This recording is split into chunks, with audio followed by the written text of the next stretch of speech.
Lo que el viento se llevó, de Margaret Mitchell, narrado por De Gales, Alma. Primera parte, capítulo 1.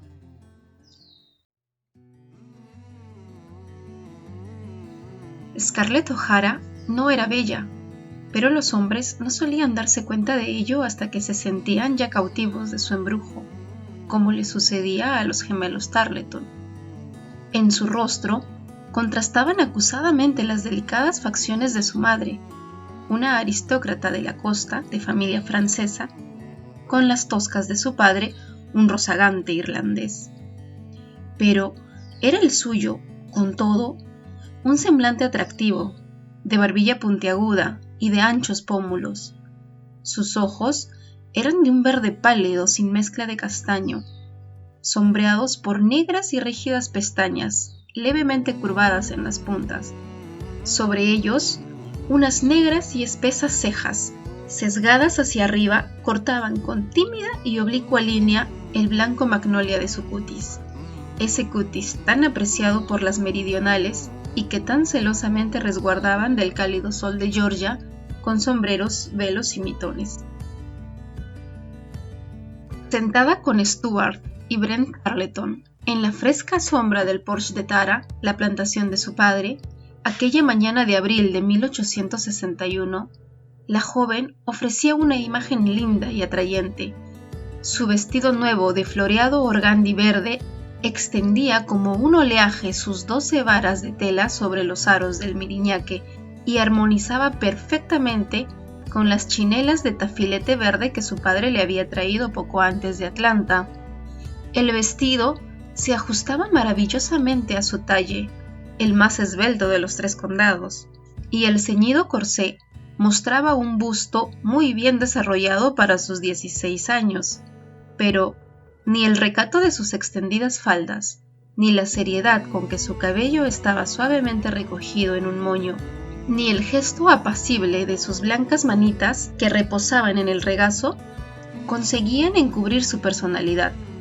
Los ojos verdes en la cara, de expresión afectadamente dulce, eran traviesos, voluntariosos, ansiosos de vida, en franca oposición con su correcto porte.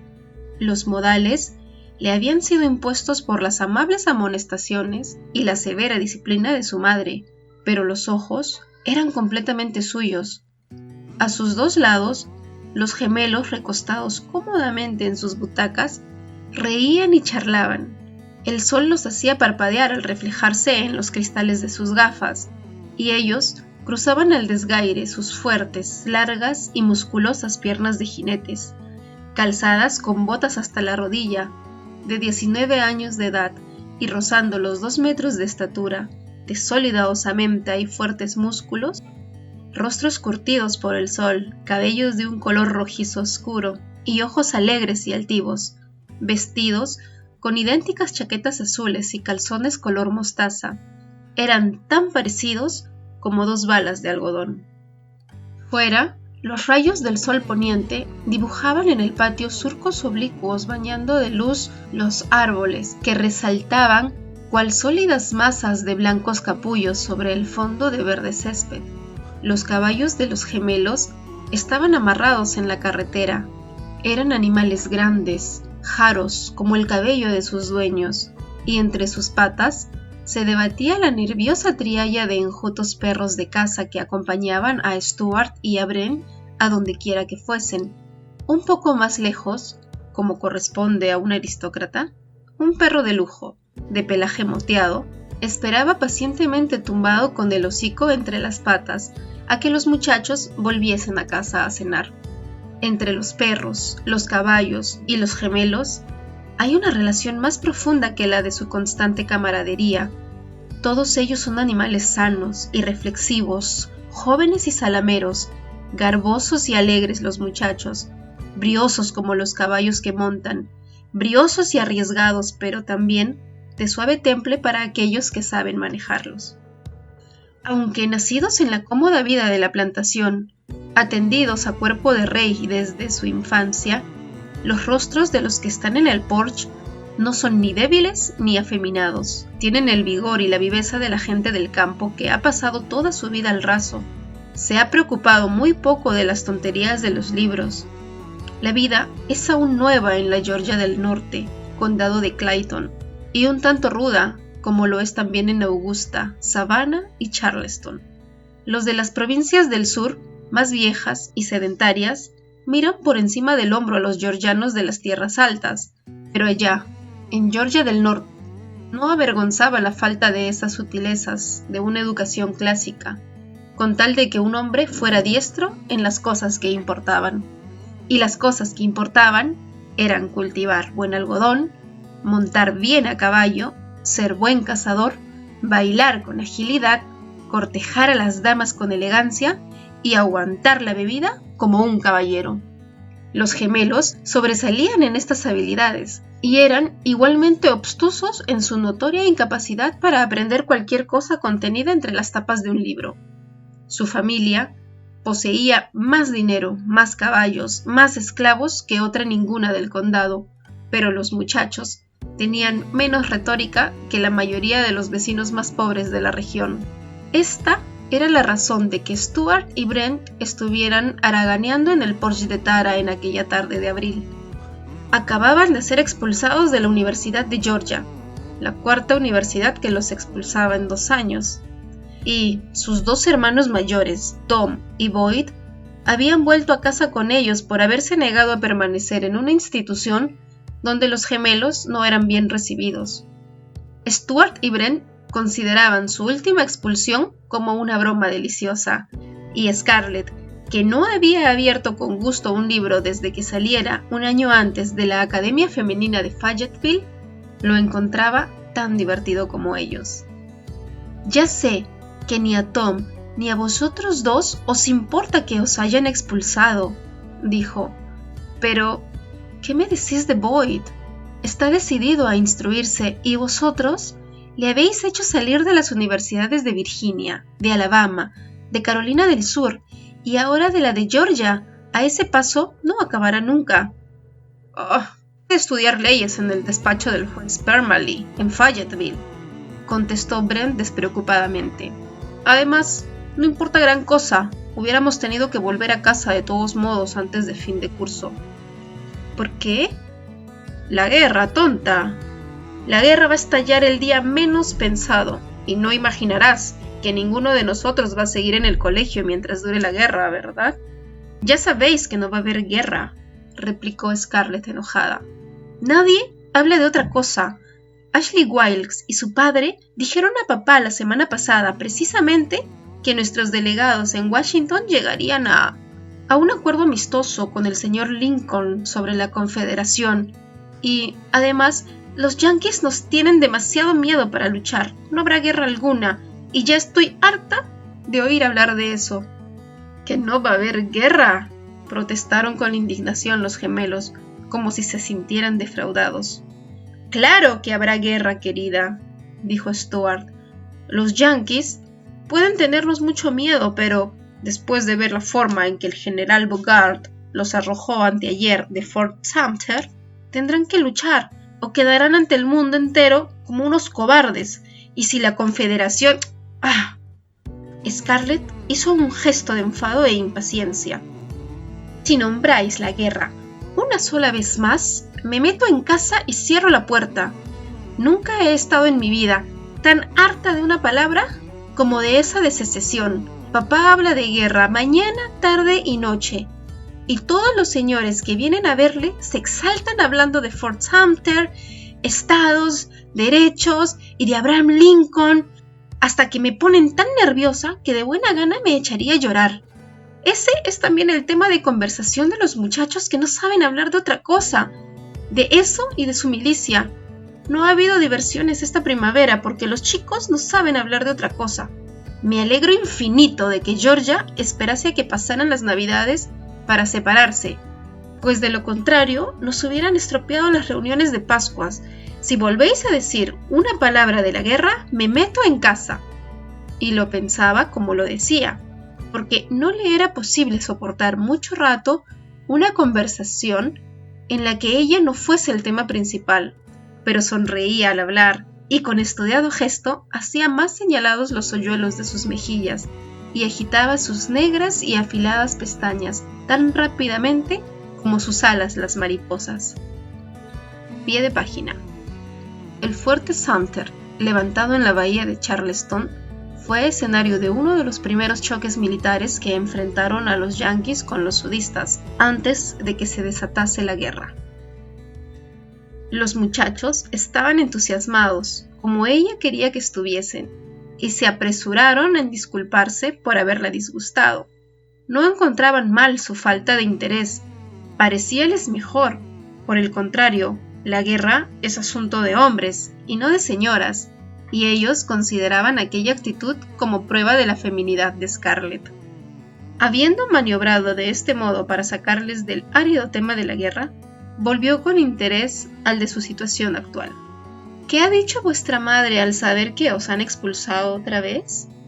Los muchachos parecieron sentirse desasosegados, recordando la actitud de su madre cuando 3 meses antes habían vuelto a casa expulsados de la Universidad de Virginia. Pues, mira, no ha tenido aún ocasión de decir nada. Tom y nosotros dos hemos salido temprano de casa esta mañana, antes de que se levantase. Tom se ha quedado en casa de los Fontaine mientras nosotros veníamos aquí. ¿Y no dijo nada anoche cuando llegasteis? Anoche estuvimos de suerte. Precisamente cuando nosotros llegamos, acababan de llevarle el nuevo caballo garañón que mamá compró en Kentucky el mes pasado, y toda la casa estaba revuelta. ¡Qué animal tan robusto! Es un gran caballo, Scarlett. Tienes que decir a tu padre que vaya a verlo enseguida. Ya ha mordido al mozo que lo trajo y ha coseado a 2 de los negros de mamá que fueron a buscarlo al tren en Jonesboro. Y un momento antes de llegar nosotros a casa, había destrozado a patadas el establo y dejado medio muerto a Fresa, el viejo garañón de mamá. Cuando llegamos, mamá estaba en el establo, calmándolo con un saquito de azúcar, y lo hacía a las 1000 maravillas. Los negros estaban tan espantados que temblaban encaramados en las vigas, pero mamá hablaba al caballo como si se tratase de una persona, y el animal comía en su mano. No hay nadie como mamá para entender a un caballo. Y cuando nos vio nos dijo: ¡Ay, en nombre del cielo! ¿Qué hacéis otra vez en casa? ¡Sois peores que las plagas de Egipto! Y entonces el caballo empezó a relinchar y encabritarse y mamá dijo: ¡Largo de aquí! ¿No veis que el pobre animal está nervioso? Ya me ocuparé de vosotros 4 mañana por la mañana. Entonces nos fuimos a la cama y esta mañana nos marchamos antes que nos pudiera pescar, dejando a Boyd para que se entendiese con ella. ¿Creéis que pegará a Boyd? Scarlett, como el resto del condado, no podía acostumbrarse a la manera como la menuda señora Tarleton trataba a sus hijos ya crecidos, y les cruzaba la espalda con la fusta cuando el caso lo requería. Beatriz Tarleton era una mujer muy activa, que regentaba por sí misma no solo una extensa plantación de algodón, un centenar de negros y 8 hijos, sino también la más importante hacienda de cría caballar del condado.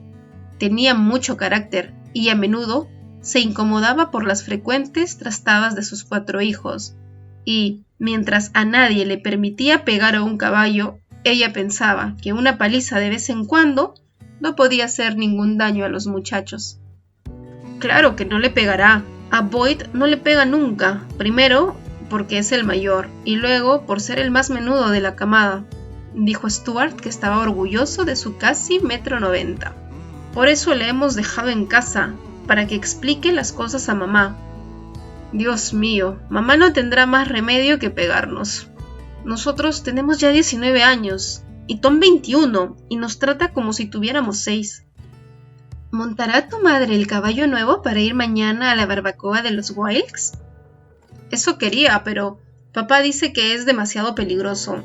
Y además, las chicas no quieren dejarla, dicen que van a procurar que vaya a esa fiesta por lo menos en un coche, como una señora. Espero que no llueva mañana, dijo Scarlett. No hay nada peor que una barbacoa que se convierte en un picnic bajo techado. No, Mañana hará un día espléndido y tan caluroso como si fuera de junio. Mira qué puesta de sol. No la he visto nunca tan rojiza. Siempre se puede predecir el tiempo por las puestas de sol. Miraron a lo lejos hacia el rojo horizonte por encima de las interminables hectáreas de los recién arados campos de algodón de Gerald O'Hara. Ahora, al ponerse el sol entre oleadas carmesíes detrás de las colinas más allá del río Flint, el calor de aquel día abrileño parecía expirar con balsámico escalofrío. La primavera había llegado pronto aquel año con sus furiosos chaparrones y con el repentino florecer de los melocotoneros y de los almendros que salpicaba de estrellas el oscuro pantano y las colinas lejanas. Ya la labranza estaba casi terminada, y el sangriento resplandor del ocaso teñía los surcos recién abiertos en la roja arcilla de Georgia de tonalidades aún más bermejas.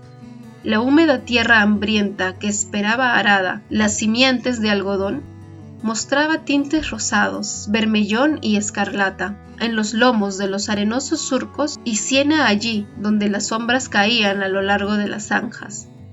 La encalada mansión de ladrillo parecía una isla asentada en un mar rojo chillón, un mar cuyo oleaje ondulante y creciente se hubiera petrificado de pronto cuando las rosadas crestas de sus ondas iban a romperse, porque allí no habían surcos rectos y largos como los que pueden verse en los campos de arcilla amarillenta de la llana Georgia central o en la oscura y fértil tierra de las plantaciones costeras. El campo que se extendía en pendiente al pie de las colinas del norte de Georgia estaba arado en 1.000.000 de curvas para evitar que la rica tierra se deslizase a las profundidades del río. Era una tierra de tonalidades rojas, color sangre después de las lluvias y color polvo de ladrillo en las sequías, la mejor tierra del mundo para el cultivo del algodón. Era un país agradable, de casas blancas, apacibles sembrados y perezosos ríos amarillos, pero una tierra de contrastes, con el sol más radiantemente deslumbrador y las más densas umbrías. Los claros de la plantación y los kilómetros de campos de algodón sonreían al sol cálido, sereno, complaciente. A sus lados se extendían los bosques vírgenes, oscuros y fríos, aún en las tardes más sofocantes, misteriosos, un tanto siniestros. Los rumorosos pinos parecían esperar con paciencia secular para amenazar con suaves suspiros. Cuidado, cuidado, fuisteis nuestro en otro tiempo, podemos arrebataros otra vez. A los oídos de las 3 personas que estaban en el porche llegaba el ruido de los cascos de las caballerías, el tintineo de las campanas de los arneses, las agudas y despreocupadas carcajadas de los negros, mientras braceros y mulas regresaban de los campos. De dentro de la casa llegaba la suave voz de la madre de Scarlett, Ellen O'Hara, llamando a la negrita que llevaba el cestillo de sus llaves. La voz atiplada de la niña contestó: «Sí, sí, señora». Y se oyeron las pisadas que salían de la casa dirigiéndose por el camino de atrás hacia el ahumadero, donde Ellen repartiría la comida a los trabajadores que regresaban. Se oía el chocar de la porcelana y el tintineo de la plata anunciando que Pork, el mayordomo de Tara, ponía la mesa para la cena. Al oír estos últimos sonidos, los gemelos se dieron cuenta de que era ya hora de regresar a casa, pero tenían miedo de enfrentarse con su madre y remoloneaban en el porche de Tara con la momentánea esperanza de que Scarlett los invitara a cenar. «Oye, Scarlett, a propósito de mañana», dijo Brent, «el que hayamos estado fuera y no supiéramos nada de la barbacoa y del baile no es razón para que no nos hartemos de bailar mañana por la noche. No tendrás comprometidos todos los bailes, ¿verdad?» «Claro que sí. ¿Cómo iba yo a saber que estabais en casa? No podía exponerme a estar de plantón solo por esperaros a vosotros». «¿Tú, de plantón?» Y los muchachos rieron a carcajadas. «Mira, Encanto, vas a concedernos a mí el primer vals y haz tú el último, y cenarás con nosotros. Nos sentaremos en el rellano de la escalera, como hicimos en el último baile, y llevaremos a mamita Gincy para que te eche otra vez la Buenaventura. No me gustan las Buenaventuras de mamita Gincy. Ya sabes que me dijo que iba a casarme con un hombre de pelo y bigotes negros, y no me gustan los hombres morenos. Te gustan con el pelo rojo, ¿verdad, Encanto? Dijo Brenda haciendo una mueca. Bueno, anda, prométenos todos los valses y que cenarás con nosotros. Si lo prometes, te diremos un secreto, dijo Stuart. ¿Cuál? Exclamó Scarlett curiosa, como una chiquilla ante aquella palabra. ¿Es lo que oímos ayer en Atlanta, Stu? Si es eso, ya sabes que prometimos no decirlo. Bueno, la señorita Pitty nos dijo... ¿La señorita qué? Ya sabes, la prima de Ashley Wilkes, que vive en Atlanta, la señorita Pitty Pat Hamilton, la tía de Charles y de Melanie Hamilton. Sí, ya sé, y la vieja más tonta que he visto en toda mi vida. Bueno, pues cuando estábamos ayer en Atlanta esperando el tren para venir a casa, llegó en su coche a la estación, se paró y estuvo hablando con nosotros, y nos dijo que mañana por la noche, en el baile de los Wilkes, iba a anunciarse oficialmente una boda. Ah, ya estoy enterada, exclamó Scarlett con desilusión. Charles Hamilton, el tonto de su sobrino con Honey Wilkes. Todo el mundo sabe hace años que acabarán por casarse alguna vez, aunque él parece tomarlo con indiferencia. ¿Le tienes por tonto?, preguntó Brent. Pues las últimas navidades bien dejabas que mosconeara a tu alrededor. No podía impedirlo tampoco, dijo Scarlett, encogiéndose de hombros con desdén, pero me resulta un moscón aburrido. Además, no es su boda la que se va a anunciar, dijo Stuart triunfante. Es la de Ashley con Melanie, la hermana de Charles. El rostro de Scarlett no se alteró, pero sus labios se pusieron pálidos como los de una persona que recibe, sin previo aviso, un golpe que la aturde, y que en el primer momento del choque no se da cuenta de lo que le ha ocurrido. Tan tranquila era su expresión mientras miraba fijamente a Stuart, que éste, nada psicólogo, dio por supuesto que estaba simplemente sorprendida y muy interesada. La señorita Pitty Pat nos dijo que no pensaban anunciarlo hasta el año que viene, porque Melanie no está muy bien de salud, pero que con estos rumores de guerra, las dos familias creyeron preferible que se casaran pronto. Por eso lo harán público mañana por la noche, en el intermedio de la cena. Y ahora, Scarlett, ya te hemos dicho el secreto, así que tienes que prometernos que cenarás con nosotros. Sí, desde luego, dijo Scarlett como un autómata. ¿Y todos los valses? Sí, todos. Eres encantadora. Apuesto a que los demás chicos van a volverse locos de rabia. Déjalos, que se vuelvan locos. ¿Qué le vamos a hacer? Mira, Scarlett, siéntate con nosotros en la barbacoa de la mañana. ¿Cómo? Stuart repitió la petición. Desde luego. Los gemelos se miraron entusiasmados, pero algo sorprendidos. Aunque se consideraban los pretendientes preferidos de Scarlett, nunca hasta aquel momento habían logrado tan fácilmente testimonios de su preferencia.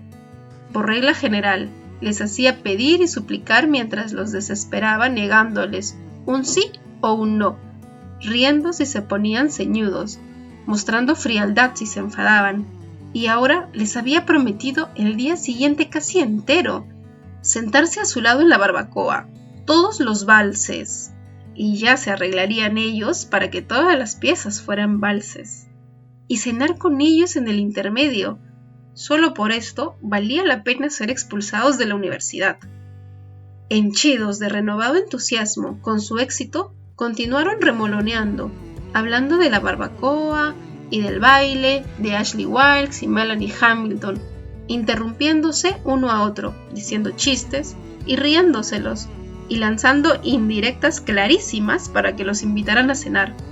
Pasó algún tiempo antes de que notaran que Scarlett tenía muy poco que decir. Algo había cambiado en el ambiente, algo que los gemelos no sabían qué era, pero la tarde había perdido su bella alegría. Scarlett parecía prestar poca atención a lo que ellos decían, aunque sus respuestas fuesen correctas. Notando algo que no podían comprender, extrañados y molestos por ellos, los gemelos lucharon aún durante un rato y se levantaron por fin de mala gana consultando sus relojes. El sol estaba abajo, sobre los campos recién arados, y recortaba el otro lado del río las negras siluetas de los bosques. Las golondrinas hogareñas cruzaban veloces a través del patio, y polluelos, patos y pavos se contoneaban rezagándose de vuelta de los campos. Stuart bramó: «¡James!», y tras un intervalo, un negro alto y de su misma edad corrió jadeante alrededor de la casa y se dirigió hacia donde estaban trabados los caballos. James era el criado personal de los gemelos y, lo mismo que los perros, los acompañaba a todas partes. Compañero de juegos de su infancia, había sido regalado a los gemelos cuando cumplieron los 10 años. Al verle, los perros de los Tarleton se levantaron del rojo polvo y permanecieron a la expectativa, aguardando a sus amos. Los muchachos se inclinaron estrechando la mano de Scarlett y le dijeron que por la mañana temprano la esperarían en casa de los Wilkes. Salieron enseguida a la carretera, montaron en sus caballos y, seguidos de James, bajaron al galope la avenida de cedros, agitando los sombreros y gritándole adiós. Cuando hubieron doblado el recodo del polvoriento camino que los ocultaba de Tara, Brent detuvo su caballo en un bosquecillo de espinos. Stuart se paró también, mientras el criado negro retrocedía distanciándose de ellos unos pasos. Los caballos, al sentir las bridas flojas, alargaron el cuello para pasear la tierna hierba primaveral, y los pacientes perros se tumbaron de nuevo en el suave polvo rojo, mirando con ansia las golondrinas que revoloteaban en la creciente oscuridad. El ancho e ingenuo rostro de Brent estaba perplejo y demostraba una leve contrariedad. «Oye», dijo, «¿no te parece que debía habernos invitado a cenar?» «Eso creo», respondió Stuart, «y estaba esperando a que lo hiciese, pero no lo ha hecho. ¿Qué te ha parecido?» «No me ha parecido nada, pero creo que debía habernos invitado a cenar. Después de todo, es el primer día que estamos en casa. No nos había visto casi ni un minuto, y teníamos un verdadero montón de cosas que decirle. A mí me ha hecho el efecto de que estaba contentísima de vernos cuando llegamos. Sí, a mí también. Y de repente, al cabo de media hora, se ha quedado casi ensimismada, como si le doliera la cabeza. Yo me he dado cuenta, pero no me he preocupado de momento. ¿Qué crees que le doliera?» «No sé. ¿Habremos dicho algo que le disgustase?» Ambos pensaron durante un momento. «No se me ocurre nada. Además, cuando Scarlett se enfada, todo el mundo se entera, no se domina como hacen otras chicas. Sí, precisamente eso es lo que me gusta de ella. No se molesta en aparentar frialdad y desapego cuando está enfadada, y dice lo que se le ocurre. Pero ha sido algo que hemos hecho o dicho lo que ha provocado su mudez y su aspecto de enferma. Yo juraría que le alegró vernos cuando llegamos, y que tenía intención de invitarnos a cenar. ¿No habrá sido por nuestra expulsión?» «¿Qué diablos? No seas tonto. Se rió como si tal cosa cuando se lo dijimos. Y además, Scarlett no concede a los libros más importancia que nosotros». Brent se volvió en la silla y llamó al criado negro. «James». «¿Señor? ¿Has oído lo que hemos estado hablando con la señorita Scarlett?» «Por Dios, señorito Brent, ¿cómo puede usted creer? Dios mío, estar espiando a las personas blancas». «Espiando, por Dios. Vosotros los negros sabéis todo lo que ocurre. Vamos, mentiroso, te he visto con mis propios ojos rondar por la esquina del porche y esconderte detrás del jazminero del muro. Vaya, ¿nos has oído decir algo que pueda haberle disgustado a la señorita Scarlett o herido sus sentimientos?» Así interrogado, James no llevó más lejos su pretensión de no haber escuchado la charla y frunció su oscuro ceño. «No, señor. Yo no me di cuenta de que dijeran ustedes nada que le disgustase. Me pareció que estaba muy contenta de verlos y que los había echado mucho de menos. Gorjeaba alegre como un pájaro. hasta el momento en que empezaron ustedes a contarle lo del señorito Ashley y la señorita Melanie Hamilton y se iban a casar. Entonces se quedó callada como un pájaro cuando ve al halcón acechándolo. Los gemelos se miraron moviendo la cabeza, perplejos. James tiene razón, pero no veo el motivo, dijo Stuart. Dios mío. Ashley no le importa absolutamente nada. No es más que un amigo para ella. No está enamorada de él. En cambio, nosotros la tenemos loca. Brent movió la cabeza asintiendo. Pero, ¿no crees? Dijo. Que quizá Ashley no le haya dicho a Scarlett que iba a anunciar su boda mañana por la noche y que Scarlett se ha disgustado por no habérselo comunicado a ella, una antigua amiga, antes que a nadie. Las muchachas dan mucha importancia a eso de ser las primeras en enterarse de semejantes cosas. Bueno, puede ser, pero tiene que ver que no le dijeran que iba a ser mañana. Se supone que era un secreto, una sorpresa. Y un hombre tiene derecho a mantener secreta su palabra de casamiento, ¿no es así? Nosotros no nos hubiéramos enterado si no se le escapaba a la tía de Melanie. Pero Scarlett debía saber que él iba a casarse algún día con Melanie. Nosotros lo sabemos hace años. Los Wilkes y los Hamilton se casan siempre entre primos. Todo el mundo estaba enterado de que seguramente se casarían, exactamente igual que Honey Wilkes va a casarse con Charles, el hermano de Melanie. Bueno, vamos a dejarlo, pero siento que no nos invitará a cenar. Te juro que no tengo ninguna gana de oír a mamá tomarla con nuestra expulsión. No es como si fuera la primera vez. Tal vez Boyd la ha suavizado a estas horas. Ya sabes que es un hábil parlanchín ese gorgojo, y sabes también que consigue siempre aplacarla. Sí, puede hacerlo, pero necesita tiempo. Tiene que empezar con rodeos hasta que pone a mamá tan nerviosa que se da por vencida, y le pide que reserve su voz para la práctica del derecho. No habrá tenido tiempo, sin embargo, de llevar las cosas a buen fin. Mira, te apuesto lo que quieras a que mamá está tan excitada aún con lo de su caballo nuevo que ni se dará cuenta de que estamos otra vez en casa hasta que se siente a cenar esta noche y vea a Boyd. Y antes de que termine la comida se habrá ido acalorando y poniendo furiosa, y habrán dado las 10 sin que Boyd haya conseguido tomar la palabra para decirle que no hubiera resultado digno en ninguno de nosotros continuar en el colegio después de habernos hablado el rector como nos habló a ti y a mí. Y será más de medianoche antes de que él haya conseguido darle la vuelta de tal forma que esté tan indignada con el rector que pregunte a Boyd por qué no le pegó un tiro. No, decididamente, no podemos ir a casa hasta pasada la medianoche. Es algo completamente imposible. Los gemelos se miraron malhumorados, no tenían ningún miedo ni a los caballos salvajes, ni a los peligros de la casa, ni a la indignación de sus vecinos, pero les infundía un saludable pánico las clarísimas advertencias de su pelirroja madre y la fusta con la cual no tenía reparo en castigarles. Bueno, mira, dijo Brent, vamos a casa de los Wilkes. Las chicas y Ashley se sentirán encantados de que cenemos allí. Stuart pareció un poco molesto. No vayamos allí, estarán muy ocupados preparando todo para la barbacoa de mañana. Y además...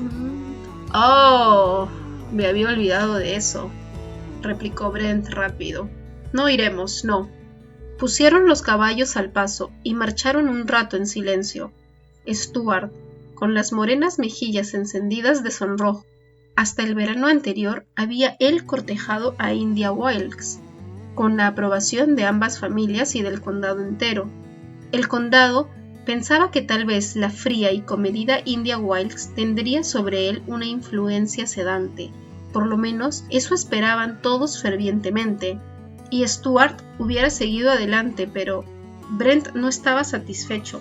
Brent le tenía afecto a India, pero la encontraba muy fea y apocada, y no hubiera podido enamorarse de ella solo por hacerle compañía a Stuart.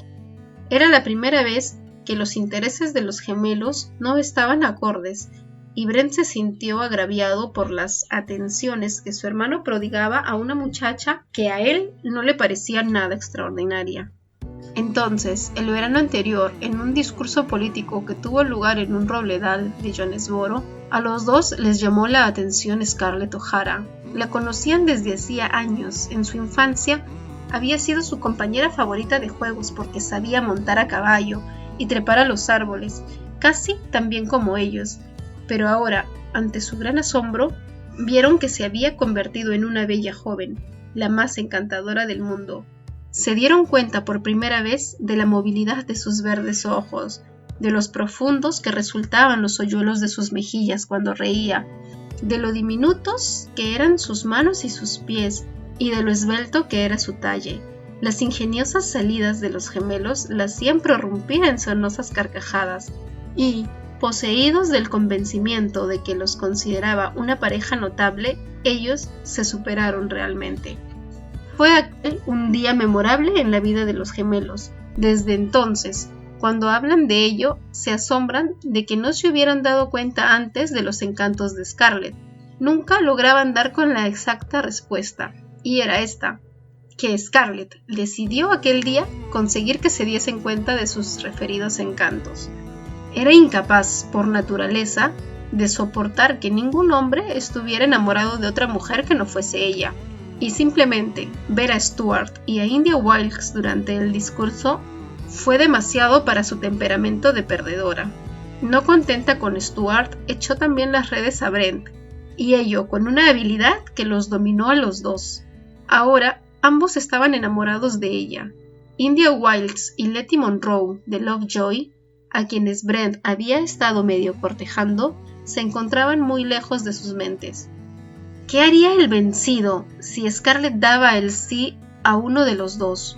Era cosa que los gemelos no se preguntaban, ya se preocuparían de ello cuando llegase la hora. Por el momento, se sentían muy satisfechos de estar otra vez de acuerdo acerca de una muchacha, pues no existía envidia entre ellos. Era una situación que interesaba a los vecinos y disgustaba a su madre, a quien no le era simpática Scarlett. «Os vais a lucir si esa buena pieza se decide por uno de vosotros», observaba ella. «O tal vez os diga que sí a los dos, y entonces tendríais que trasladaros a Utah, si es que los mormones os admiten, lo cual dudo mucho. Lo que más me molesta es que cualquier día os vais a pegar celosos el uno del otro por culpa de esa cínica pécora de ojos verdes, y os vais a matar, aunque tal vez no fuese una mala idea después de todo». Desde el día del discurso, Stuart se había encontrado a disgusto en presencia de India. No era que ésta le reprochase ni le indicase siquiera con miradas o gestos que se había dado cuenta de su brusco cambio de afectos. Era demasiado señora. Pero Stuart se sentía culpable y molesto ante ella. Comprendió que se había hecho querer, y sabía que India le quería aún, y sentía en el fondo del corazón que no se había portado como un caballero. Ella le seguía gustando muchísimo por su frío dominio sobre sí misma, por su cultura y por todas sus auténticas cualidades que poseía, pero, demonio, era tan incolora, tan poco interesante, tan monótona en comparación con el luminoso y variado atractivo de Scarlett. Con India siempre sabía uno a qué atenerse, mientras que con Scarlett no se tenía nunca la menor idea. No basta con saber entretener a un hombre, pero ello tiene su encanto. «Bueno, vamos a casa de Kate Calvert y cenaremos allí». Scarlett dijo que Caitlin había vuelto de Charleston. Tal vez tengan noticias de Fort Sumter que nosotros no conozcamos. «Caitlin te ha puesto doble contra sencillo a que ni siquiera sabe que el fuerte está en el muelle, y mucho menos que estaba lleno de yanquis hasta que fueron arrojados de ahí. Esa no sabe nada más que los bailes a que asiste y los pretendientes que selecciona. Bueno, pero es divertido oírla charlar, y es un sitio donde esconderse hasta que mamá se vaya a la cama. ¡Qué diablo! Me gusta Caitlin. Es entretenida, y me alegrará saber de Carol Red y del resto de la gente de Charleston, pero que me condenen si soy capaz de aguantar otra comida sentado al lado de la yankee de su madrastra. No seas demasiado duro con ella, Stuart. Tiene buena intención. No soy duro con ella, me inspira muchísima lástima, pero no me gusta la gente que me inspira compasión. Y se agita tanto de un lado para otro procurando hacer las cosas bien y darte la sensación de que estás en su casa, que siempre se las arregla para decir y hacer precisamente lo peor. Me pone nervioso y cree que los del sur somos unos bárbaros feroces. Siempre se lo está diciendo a mamá. La tienen asustada los del sur. Siempre que estamos con ella, parece muerta de miedo. Me hace pensar en una gallina esquelética encaramada en una silla, con los ojos en blanco, brillantes y espantados, dispuesta a agitar las alas y a cacarear al menor movimiento que se haga. Bueno, tú debes censurarla. Le disparaste un tiro en la pierna a Kate. Sí, pero estaba bebido. Si no, no lo hubiera hecho, dijo Stuart. Y Kate no me ha guardado nunca rencor, ni Caitlin, ni Rayford, ni el señor Calvert. La única que chilló fue esa madrastra yankee, diciendo que yo era un bárbaro feroz y que las personas decentes no estaban seguras entre los meridionales incultos. No puedes echárselo en cara, es una yankee y no tiene muy buenos modales. Y, al fin y al cabo, le había soltado un balazo a Kate. Y Kate es su hijastro. ¿Qué diablos? Eso no es disculpa para insultarme. Tú eres de la misma sangre de mamá. ¿Y se puso mamá así aquella vez que Tony Fontaine te largó a ti un tiro en la pierna? No, se limitó a llamar al viejo doctor Fontaine para que vendase la herida y le preguntó al médico por qué había errado el blanco Tony. Dijo que preveía que la falta de entrenamiento iba a echar a perder la buena puntería. Acuérdate cómo indignó eso a Tony. Los dos muchachos prorrumpieron en carcajadas. Mamá es admirable, dijo Brent con cariñosa aprobación.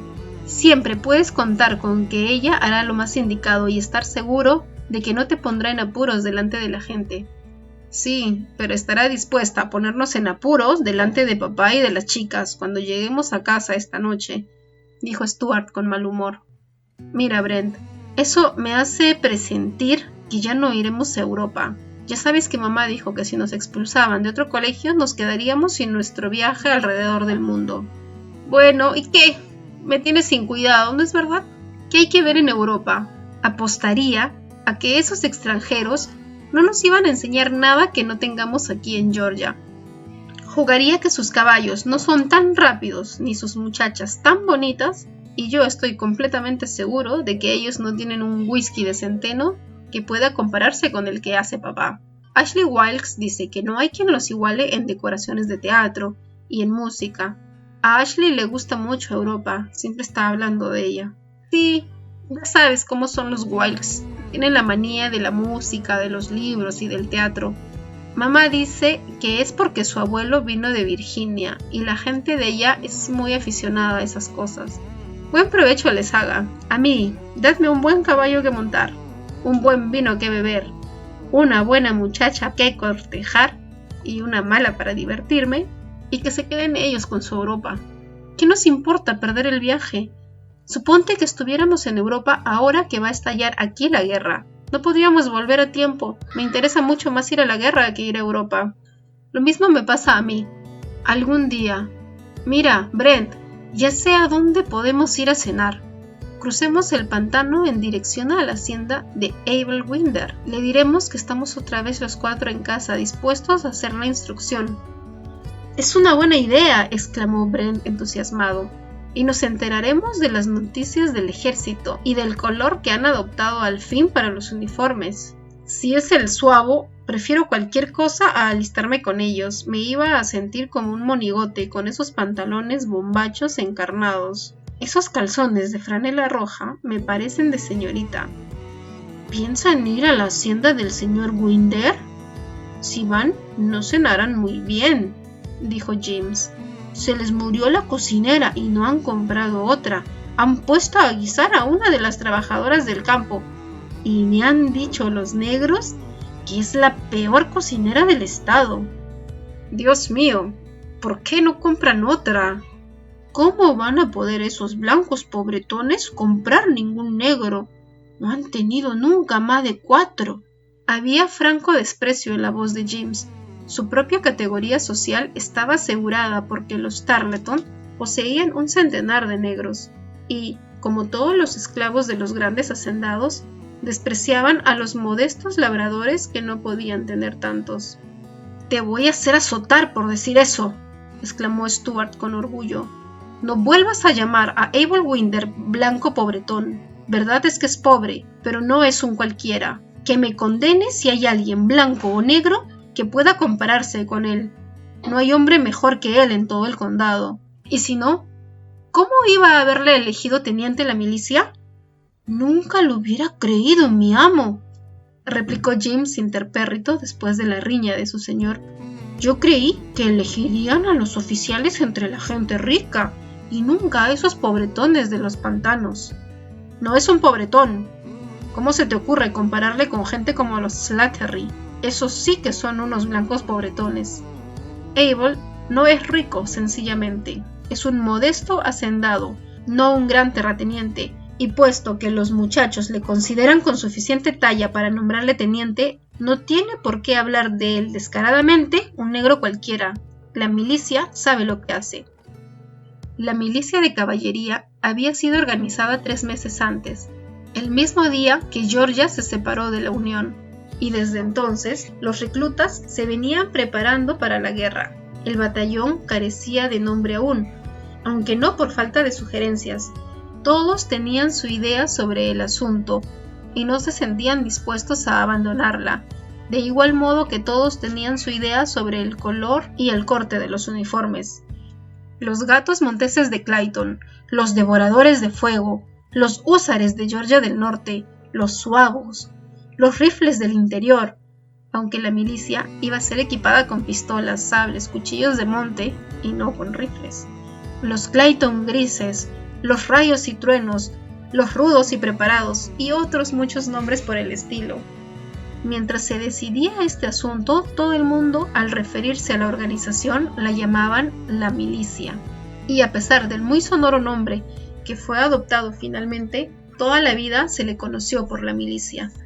Los oficiales eran elegidos entre los propios miembros, porque nadie en el condado tenía la menor experiencia militar, excepto algunos veteranos de las guerras de México y la de los Semínolas.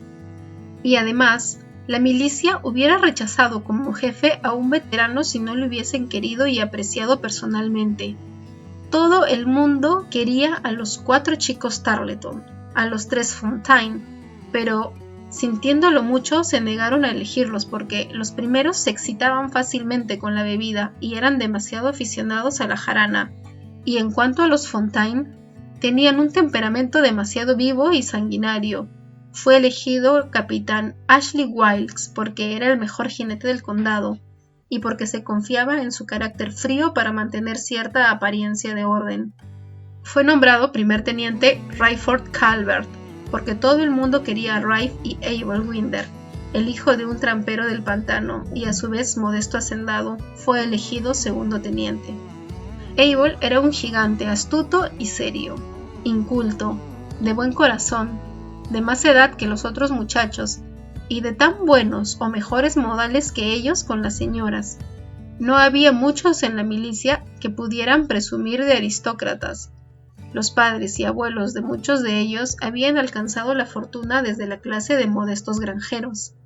Además, Abel era la mejor escopeta de la milicia, un magnífico tirador capaz de vaciar un ojo a una ardilla a una distancia de 70 metros, y sabía mucho de la vida al aire libre, encender fuego bajo la lluvia, rastrear animales y encontrar agua.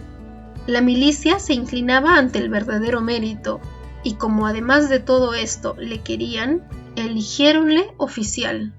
Recibió el honor gravemente y sin engreírse, como si le fuera debido, pero las señoras de los grandes hacendados y los esclavos de los mismos no podían soportar el hecho de que no hubiera nacido noble, aunque a esto no le concediesen importancia a los hombres.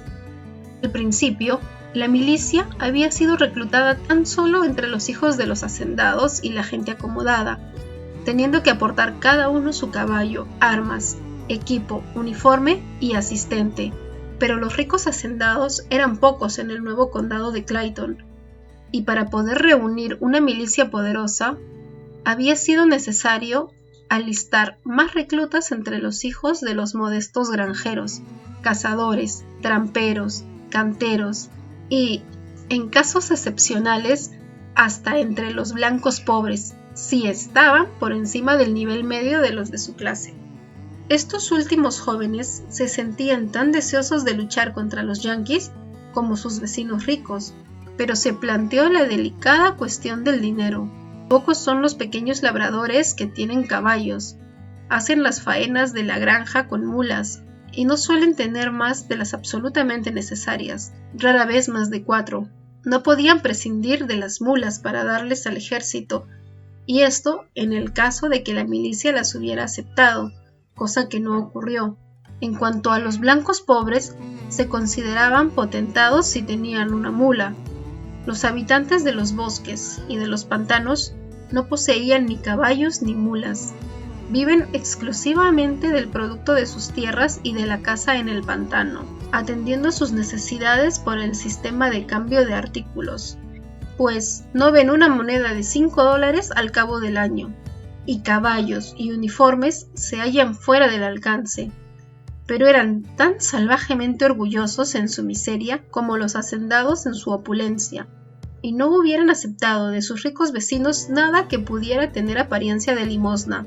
Así, para no herir los sentimientos de nadie y conseguir formar una poderosa milicia, el padre de Scarlett, John Wilkes, Buck Monroe, Jim Tarleton, Hugh Calvert y, en fin, todos los ricos hacendados del condado, con la única excepción de Angus Mackintosh, habían aportado el dinero para equipar enteramente a la milicia de caballos y hombres.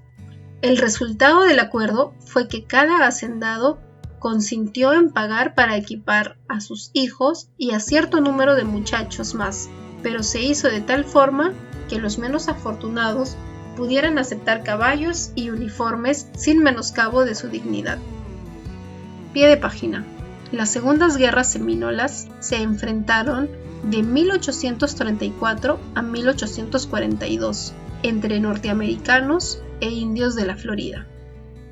La milicia se reunía 2 veces por semana en Jonesboro para hacer la instrucción y rezar por el pronto estallido de la guerra. Todavía no habían terminado las gestiones para conseguir el cupo completo de caballos, pero quienes los tenían realizaban lo que ellos creían maniobras de caballería en un campo. Detrás de la audiencia levantaban grandes nubes de polvo, se gritaban unos a otros con voz ronca y blandían las espadas de la guerra de independencia cogidas de la panoplia del salón. Los que no tenían aún caballos se sentaban al borde de la acera delante del almacén de Bullard y, contemplando a sus compañeros, masticaban tabaco y contaban cuentos, y también organizaban partidas de tiro al blanco. No había necesidad de enseñar a tirar a ninguno de los hombres. La mayoría de los meridionales nacen con un fusil en la mano, y el pasarse la vida cazando les ha hecho a todos tiradores. De las casas de las plantaciones y de las cabañas del pantano, llegaba para cada revista un variado surtido de armas de fuego. Veíanse allí largos fusiles que habían sido nuevos como los montes alellines fueron cruzados por primera vez, antiguayas que se cargaban por la boca y que habían despachado a más de un indio, recién creado el estado de Georgia, pistolas de arzón que habían prestado servicio en 1812 en las guerras de los Seminolas y México, pistolas de desafío montadas en plata, derringers de bolsillo, escopetas de caza de 2 cañones y magníficos rifles ingleses, nuevos y fabricados con relucientes culatas de madera fina. La instrucción terminaba siempre en los salones de Jonesboro, y al caer la noche habían estallado tantas disputas que a los oficiales les era difícil evitar los accidentes sangrientos en espera de que se los ocasionasen los yanquis. Fue en uno de aquellos alborotos donde Stuart Tarleton hirió a Kate Calvert y Tony Fontaine a Brent. Los gemelos acababan de llegar a casa recién expulsados de la Universidad de Virginia, cuando se estaba organizando la milicia, y se habían incorporado a ella con entusiasmo. Pero después del episodio del tiro, hacía 2 meses, su madre los mandó a la Universidad del Estado, con órdenes categóricas de permanecer allí. Habían echado mucho de menos la animación del ejercicio militar, y daban por bien perdidos sus estudios con tal de volver a cabalgar, a gritar y a disparar rifles. «Bueno, atajemos a campo traviesa para ir a casa de Abel», sugirió Brent. Podemos ir cruzando el vado del señor O'Hara y los pastos de los Fontaine y estar allí en un momento. ¿No vamos a conseguir para comer? Más que zarigüeya y verduras, arguyó James. Tú no vas a conseguir nada, gruñó Stuart, porque vas a irte a casa a decir a mamá que no iremos a cenar. No, yo no, protestó James alarmado. Yo no. No me hace gracia que la señora Beatriz me vuelva a castigar. Lo primero me va a preguntar cómo se las han arreglado ustedes para que los echaran otra vez. Y después, ¿por qué no les he llevado a casa esta noche para que pudiera zurrarlos? Además, me va a sacudir de lo lindo como una estera vieja, y voy a ser yo el que pague por todos. Si no me llevan ustedes a casa del señor Winder, me quedaré al sereno en el bosque toda la noche, y puede que me cojan las brujas. Al fin y al cabo, prefiero que me cojan las brujas que me coja la señora Beatriz cuando esté enfadada. Los gemelos le miraron perplejos e indignados. Es tan loco que es capaz de dejarse llevar por las brujas, y eso proporcionará a mamá tema de conversación para unas semanas. Te aseguro que los negros son un estorbo. Algunas veces pienso que los abolicionistas tienen razón. Realmente, no sería justo hacerle enfrentarse a James con lo que a nosotros nos asusta. Bueno, vamos a tener que llevarle con nosotros. Pero, mira, negro loco y descarado, si empiezas a presumir con los negros de Winder y a hacer alusiones a que nosotros comemos siempre pollo asado y jamón, mientras ellos solo tienen conejo y zarigüeya, yo se lo diré a mamá, y no te dejaremos ir a la guerra con nosotros. ¿Presumí? ¿Presumí yo con esos negros baratos? No, mi amo, tengo mejores modales. ¿No me ha enseñado educación la señora Beatriz como a ustedes? Pues no se ha lucido con ninguno de los tres, dijo Stuart. ¡En marcha! ¡Vamos deprisa! Se echó hacia atrás en su alto caballo jaro y, picando espuelas, le hizo saltar con agilidad la valla que separaba el prado de la plantación de Gerald O'Hara. El caballo de Brent le siguió, y luego el de James, con este aferrado a las crines y al pomo de la silla. A James no le gustaba saltar vallas, pero las había saltado más altas que aquella para seguir a sus amos. Mientras buscaban su camino a través de los surcos rojizos, en medio de la creciente oscuridad, desde la falda de la colina hasta llegar al vado, Brent gritó: «¡Oyes tú! ¿No te parece que Scarlett podía habernos invitado a cenar?» «Sigo pensando que sí», gritó Stuart. «¿Por qué crees tú?»,